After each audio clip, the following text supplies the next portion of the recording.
I don't have a period every month anymore, I still cycle and I can feel that. And so I know that when my estrogen's higher, I can have a lot easier time fasting than when I'm closer to what would have been my period, when I can feel like I'm more emotional, my cravings are up. I don't feel well at all when I fast on those days.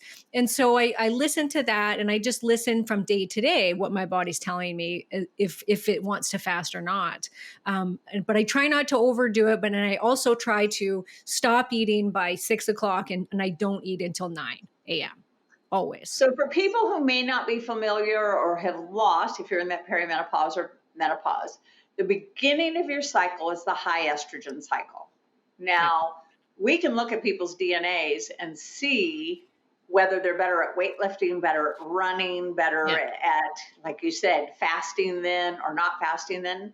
So for you, you feel better fasting, when your estrogen is high and your progestin is low, which would be the early part of your cycle, maybe even days 5 through 10, possibly up to 12. 12 to Yep. 14 is when you would normally peak and an egg would release if you were Yep. still ovulating. And that's when people start to get a little weird. They're like, because you've got this Yep. big progesterone.